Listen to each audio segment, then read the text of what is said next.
Bonjour, bonsoir à tout le monde en fonction de l'heure à laquelle vous voyez cette vidéo. Dans cette vidéo aujourd'hui, on va essayer de voir comment consommer un API en React. Et pour cela, j'ai déjà une application ici. Je vais faire à l'intérieur de cette application directement. Je vous montre. J'ai déjà une application ici. Voici, ça c'est le app de mon application. Donc tout va se passer ici. Ça c'est le app de mon application. J'ai mis les liens de l'API à l'intérieur ici, mais en commentaire pour ne pas l'oublier après. Donc, pour ce faire, on va commencer. Il y a deux méthodes pour faire les API en React. Il y a la méthode avec Axios et la méthode avec Fetch. On va commencer par la méthode avec Fetch. Donc, pour la méthode avec Fetch, qu'est-ce qu'on va faire? Puisque l'importation de l'API, on va faire ça quand le composant va monter. Donc pour ça, on va utiliser la fonction useEffect. Donc j'importe useEffect d'abord. useEffect.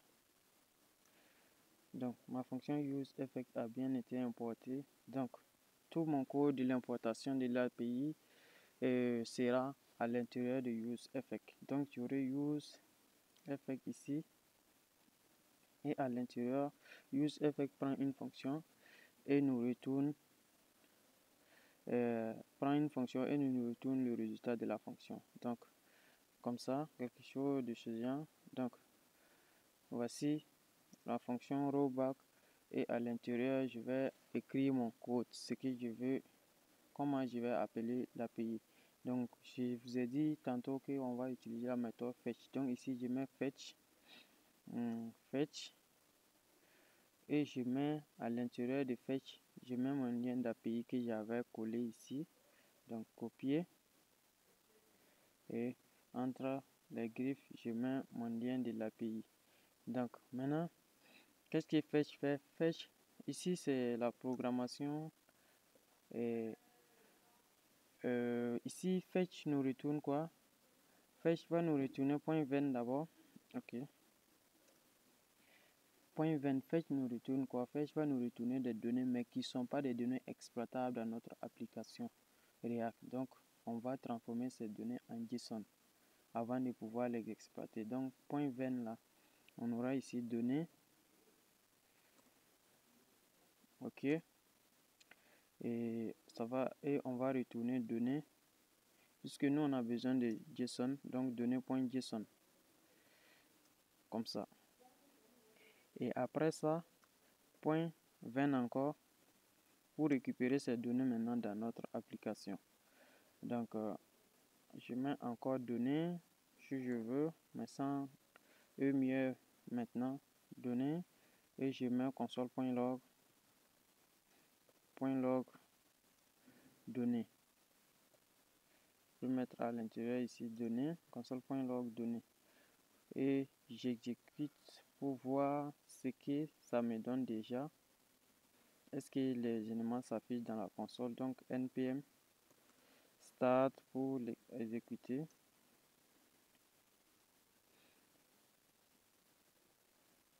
Donc mon exécution est lancée. J'attends. J'espère que ça prendra pas trop de temps. Ok. Et mon application est lancée sur le port 3000 ici. J'attends que ça finisse de charger et je vais inspecter. Ok. Dans l'inspection, je rentre dans la console et je vois bien que mon array est dans ma console. Ça veut dire que mes données ont bien été chargées sur l'API.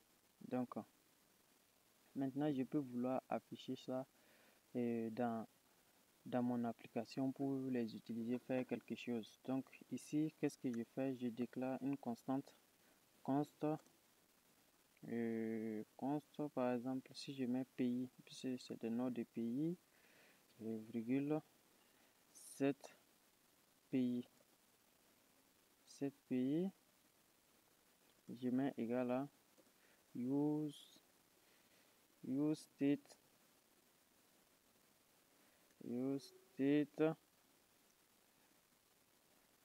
d'un tableau vide au début, puisque je vais stocker à l'intérieur ma liste qui est un tableau.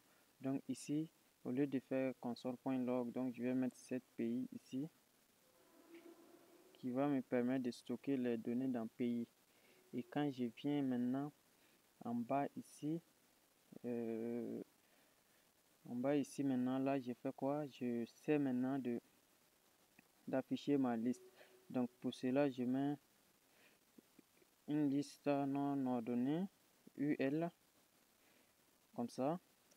Et à l'intérieur de ma liste, je vais mapper les pays et les afficher un à un. Donc, pays.map, et pays.map, donc je mets P comme ça. Donc, qu'est-ce que je retourne?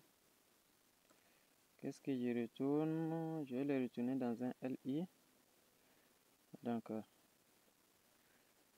je retourne p.country. Parce que je vous montre ça ici. Non, j'ai déjà enregistré. J'aurais dû vous montrer avant d'enregistrer. Ok, c'est pas grave, c'est pas parti. Ok, voici la propriété country ici au niveau de mon tableau. Donc c'est cette propriété que j'ai récupérée.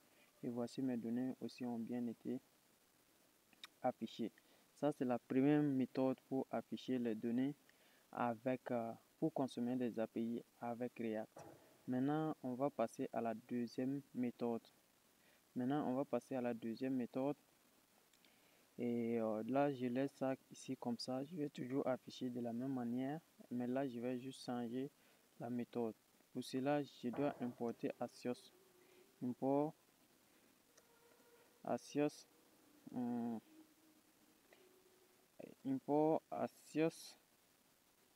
from Axios. Et useState reste toujours parce qu'on va toujours exécuter quand le composant sera monté. Donc ici, au lieu de fetch, on met ici Axios.get.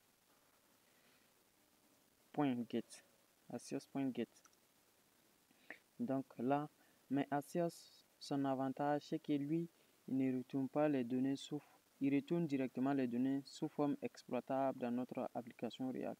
Donc on n'a pas besoin de convertir les données en JSON ici. Mais les données avec get sont stockées dans l'attribut appelé data. Vous voyez, quand j'ai mis direct, ils ont mis config et data. Donc c'est à l'intérieur des data que mes données seront stockées. Donc voici comment ça se passe pour get. J'enregistre et on regarde le résultat. On voit que c'est toujours mes données continuent de s'afficher et il n'y a pas de problème. Donc voici les deux méthodes pour consommer les API en React. Je crois que vous avez compris quelque chose grâce à cette vidéo. Si c'est le cas, n'hésitez pas à vous abonner et à liker la vidéo. Et pour ça, il y a quelque chose, un petit truc qui reste que j'ai oublié de vous expliquer ici. Par exemple, la fonction useEffect, c'est une fonction qui prend deux paramètres en réalité.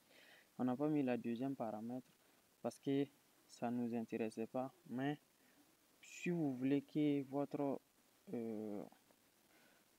API soit chargé quand le composant sera lancé pour la première fois uniquement, et quand on réinitialise, ça sera plus rechargé, mais ça sera comme ça.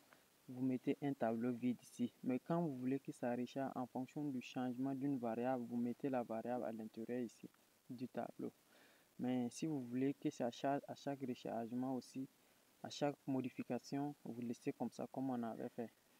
Mais si vous voulez que ça charge au premier rendu seulement et à chaque modification, ça ne change plus, vous mettez un tableau vide comme ça. Mais si vous voulez que ça change en fonction d'une variable, de la valeur d'une variable, donc vous mettez cette variable à l'intérieur du tableau. Ok, c'était tout pour ça. Donc si je mets le composant et le tableau vide, là ça charge au premier rendu uniquement. Ok, Donc, merci pour votre attention. N'oubliez pas de vous abonner et de liker la vidéo.